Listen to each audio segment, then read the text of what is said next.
phone rings, and it's Steve. Okay. And the thing about it is, when you meet people at school, and we go our separate ways, and they say, "Yeah, man, I'll keep in touch." And 9 times out of 10, you're never going to hear from them again. It happens. Yeah, it happens. It's part of life. It's life. It's not rudeness or Nothing anything. personal. It's just the way life goes. Yeah. So I get a phone call, and it's Steve, and I'm like, "Hey, how you doing?" He goes, "I'm pretty good. Frank's looking for a drummer. You interested?" I'm like, It's one of the probably the most, within the 10 most lame questions. Are you interested in working with Frank Zappa? Right. So, Of course. So of course you told him no. An accountant, are you interested? Yeah, exactly. Yeah. Would you like to get a loan from Warren Buffett? Let me think about it. I don't know. Yeah. It just.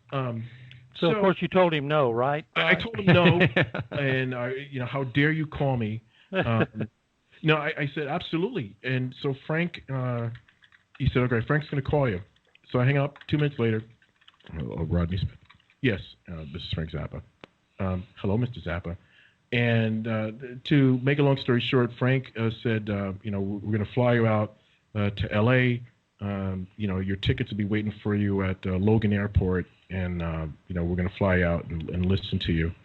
And so I hop on this plane. First time I'd ever been to the West Coast. Packed like a minimal overnight bag. I get there. I think the guy's name was Thomas, and Steve picked me up at the airport. Mm-hmm. Steve hands me these. He hands me these charts. He hands me the Black Page, right? The Deathless Horsey, and that piece I was trying to find earlier, right? Herb and Moe's Vacation, right?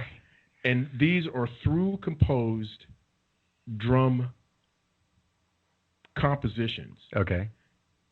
Where every note is assigned a specific drum. Right. Which in itself is enough to sight read. Yeah. But Frank would write these rhythmic figures that just defy humanity. It would be like a half-note triplet, but within that half-note triplet, there would be quintuplets and broken up quarter notes and stuff. And it was just... He was a freak. It was just madness. Yeah. It was just madness. He was a freak. But of course, all the drummers that he had were freaks too, because they could play all that stuff. Exactly, yeah. Which is kind of frightening when you think about it. Well, it's no wonder they call themselves, the freaks. Yeah, I mean, they really were and are. Yeah. And so we go to Frank's house. He lived, I think it was in Laurel Canyon. I mean, I don't know anything about L.A., but we went out to a very nice part. Mm-hmm. And here's where it gets really interesting to me, okay. Because everybody thinks of Frank Zappa as being kind of this. That he was wild and insane and stuff. He was the squarest dude I ever met in my life. That's what I've heard. You hear the stuff about these, this rock star stuff, but Frank was one of those guys that came off.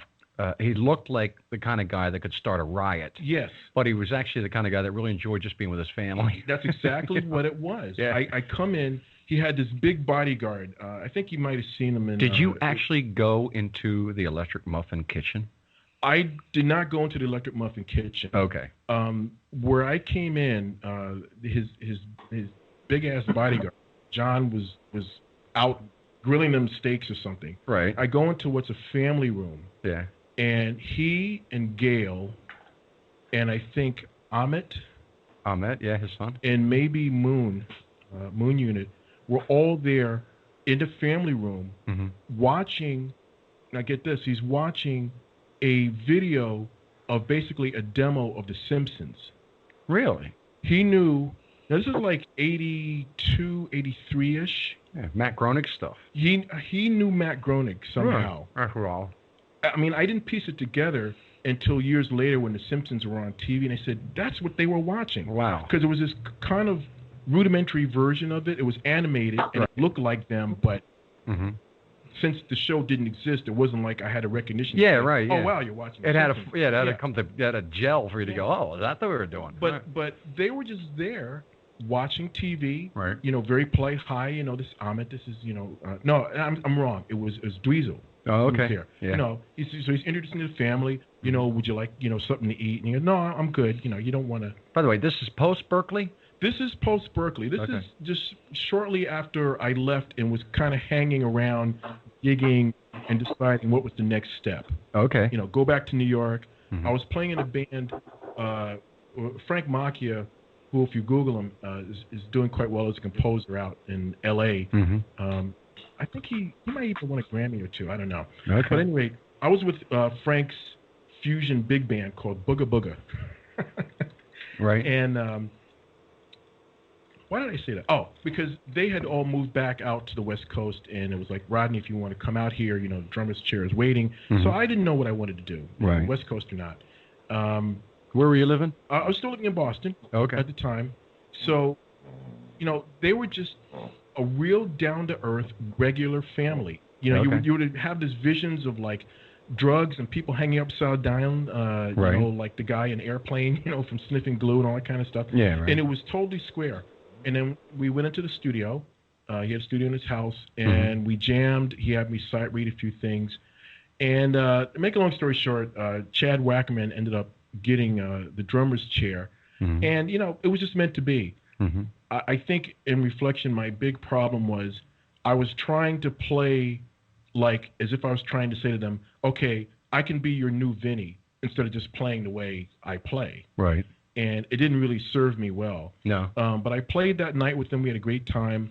I came back with the rest of the band and played the next day. And, you get that handshake and that look, thanks very much, but, we're going to keep on looking for folk. So that was a very long, disappointing plane ride back. Yeah. But it didn't keep me down. I talked to Chafee later after it. He was gigging somewhere, I think at Riles or something, and I was telling him what happened. And he said, man, don't limit yourself to thinking that it's all over because you didn't get, you know how many gigs I didn't get, so you can't put yourself in that position. Well, I'll take a break. I'll stop. No. I just want to say, I want to remind everybody, you're listening to Rodney Smith, and we're getting into the nuts and bolts. And I told you that this interview would fly by like lightning. We're coming up on 1 hour. Wow. Yeah, I know. You don't have a watch in front of you. So I don't know. Yeah, I've yacked a lot. No, this is good. I just want to remind everybody that if you do want to call in, you can. Daniel, are you available? Daniel always forgets to unmute himself when he does. He's doing either that or my just scintillating dialogue. Like the guy. I'm absolutely mesmerized, Rodney. Danny, would you mind giving our listeners the phone numbers they want to call in? We do have Timothy Abbott with us actually right now, who just joined in. Tim, you there? Yes, I'm here. Great guest. Great talk, Rodney. I love it. I'm listening. Thank you. Yeah, Tim was on the show just a couple weeks ago. Interviewed him about his new CD they just released out. Our Time Has Come, and we're gonna get to talking to Tim too in a couple of minutes. But I didn't want you thinking that we forgot about you, Tim. It's just Rodney got into this whole thing as soon as he said Frank Zappa. I was like, well, wait a minute. I want the nuts and bolts on this. I want to hear. I'm a big Frank head. I just want to listen to Rodney, man. This is great. Keep talking. I love. There's lots of great stories to talk, and some of our friends have obviously crossed lines before. But these are all great stories. Frank Zappa was everything that you said he was, and he was a very straight arrow. I knew his original drummer, or I think his original drummer, Jimmy Carl Black. Really? Yeah. In fact, I did a few musical projects with Jimmy in his latter years when he was living here in Austin before he moved over to Europe. Mm-hmm. Wow. And he passed away, I think, a year or two, I guess 2 or 3 years ago, maybe. Well, I'm sorry to hear that, but he was great. All of Frank's drummers were just, he has the most incredible run of fantastic drummers. Yeah. Every one of them, from Jimmy, Ainsley Dunbar, Chester Thompson, Terry, on and on and on. They were just always phenomenally. Ralph Humphreys. How did I forget Ralph Humphreys? Ansley was my favorite. Yeah, Ainsley was great. He was my personal favorite. Yeah. Just because of the material that came out at the time he was playing with him. I'm sure that if he had some of the other guys playing, I'd love that. But Ansley was it for me. Oh, they were just, every one of them was just so gifted. Yeah. And so different. Yeah, absolutely. Well, I just want you to know, Tim, you always have an open chair here at Loving, Caring, and Sharing. Oh, I'll try and make a point of popping in on a regular basis. I finally got home early. I went and saw a movie tonight with my daughter, so I finally got back in time. Family night. All right, that's the spirit. Good, yeah. Now, daughter day, so she's in college, and that's her day off from school, so I get a chance to spend some time with her. Get the family. Cool. And you snuck in getting into Loving, Caring, and Sharing. Good for you. Yes. Once again, it's family, Yeah, right. Exactly. Yeah. Daniel, do you have the phone numbers you could give out to our listeners? Yeah, sure. If you're calling in from the USA, it's a Seattle number. It's 206-456-0742. I shall say that again, 206-456-0742. If you're going to call in from the UK, it's 0203-603-6256. And, of course, I'll say that again, 0203-603-6256. I'm like an automaton. I know, it's a mouthful, I know. And I like putting it on you because you say it so much better than me. I always trip over my tongue. He does it so well. He just does it well.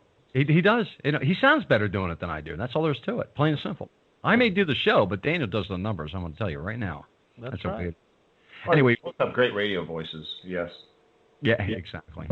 All right. Well, anyway, Rodney, we are coming up on the top of the hour. We picked out a song for you. Okay. Well, what we're going to play at the top of the hour is something you mentioned a little while ago, Billy Cobham. Oh, really? Yeah. Oh, great. Stratus. Oh, that's great. Isn't it? That's a great song. Yeah. We've been fuddling around because we're going to take a little break at the top of the hour, just give everybody a chance to stretch their legs, and then we'll come back. But now, Stratus is a long song. Did you get it, Daniel? You have it queued into the rotation? Absolutely. Okay, we're not going to hit it just this second. I want to just do a little bit of what do we call house cleaning kind of thing. Let's see, textbook messages. That's not okay. Yeah, yep. Okay, and by the way, I want to remind everybody a couple of things. I've got some different Facebook friends. One of them's Frank Peretti, and Frank has released a book called Illusion. Steve, would you mind taking a minute and just explaining to people a little bit about Frank Peretti? Would you mind doing that? I would be glad to. Frank Peretti is a inspirational author. He writes from a Christian perspective. He has written some groundbreaking books. His first ones being Piercing the Darkness and This Present Darkness, absolutely spellbinding. And his new book, Illusion, which comes out in March, is wonderful. He has already released several chapters for those who are friends of his on the Facebook page, of which I am one. He does an amazing thing because oftentimes when you're reading his books, you see both the physical realm, the realm that we live in, and you also see the spiritual realm. You see things that are going on among the angels and the demons and those that are working within the spiritual realm. And it is a perspective that, frankly, is amazing. It sounds fascinating. Every book that he has written, I cannot put down. Now, are these novels? Yes, they are. Okay. They are Christian novels that and Piercing the Darkness and This Present Darkness really changed my view on prayer and on how we as Christians can make a difference in the world in ways that we may not have thought of before. And so I am a huge fan of Frank Peretti. I have not read a single book of his that I did not thoroughly and absolutely enjoy. Now, have you started reading the chapters off of Illusion yet, Steve? Are you kidding me? I can't seem to put them down.